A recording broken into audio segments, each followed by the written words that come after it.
ছড়িয়ে থেকেও জড়িয়ে আছি শৈশবের আত্মতৃপ্তিতে।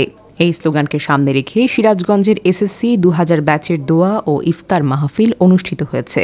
রবিবার সিরাজগঞ্জ সদর উপজেলা ঐতিহ্যবাহী বাগবাটি হাটের মামুন মেডিকেল হলের দ্বিতীয় তলায় এই ইফতার মাহফিল ও দোয়া অনুষ্ঠিত হয়। এতে এসএসসি ২০০০ ব্যাচের সকল বন্ধুরা অংশ নেন।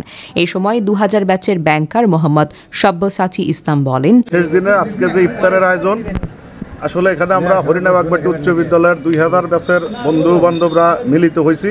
প্রত্যেকে কর্মের উদ্দেশ্যে বিভিন্ন জায়গায় থাকি, সারা বছর দেখা সাক্ষাৎ হয় না বললেই চলে। আজকে এই যে প্রাণের বন্ধন, বন্ধুদের সঙ্গে যে একটা সাক্ষাৎ, একটু মিলন মেলা, এইটার উদ্দেশ্যে এই আয়োজনটা করা। প্রত্যেকের সঙ্গে সাক্ষাৎ এবং সবাই একসঙ্গে একত্রিত হয়েছি। মুসলিম উম্মাহ তথা দেশবাসীর জন্য, নিজেদের জন্য একসঙ্গে বসে ইফতার করবো, দোয়া খায়ের করবো, এই উদ্দেশ্যে আসলে আজকের আয়োজন। গোটা দেশে ছড়িয়ে থাকা বিভিন্ন কর্মস্থল কর্মরত বন্ধুরা এই সময় উপস্থিত থেকে জাতীয় দৈনিক সরেজমিন বার্তার জেলা প্রতিনিধি জুবায়ের আহমেদ বলেন, বাগবাটি উচ্চ বিদ্যালয়ের এইচএসসি ২০০০ ব্যাচের উদ্যোগে আয়োজিত ইফতার মাহফিলে আমরা সবাই বন্ধুরা সমবেত হয়েছি। আমরা দীর্ঘদিন পরে এক জায়গায় হয়ে আমরা একসাথে ইফতার করবো এবং আমাদের এই বন্ধুত্বকে আমরা আমাদের মধ্যে আবার নতুন করে উজ্জীবিত করার উদ্দেশ্যেই এই প্রোগ্রামটা করা হয়েছে। আমরা আশা করতেছি যে এই প্রোগ্রাম প্রতি বছরই হবে ইনশাল্লাহ, এবং আমরা বন্ধুরা যেন পরস্পরের খোঁজ নিতে পারি, এই উদ্দেশ্যে আয়োজন করা হয়েছে।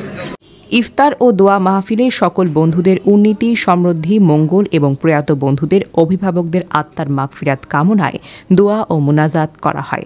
উল্লেখ্য, হরিণা বাগবাটি উচ্চ বিদ্যালয় এসএসসি ২০০০ ব্যাচের বন্ধুরা নিজেদের মধ্যে মিলন মেলা, ইফতার মাহফিল, বিভিন্ন মানবিক কার্যক্রম পরিচালনা করা হয়।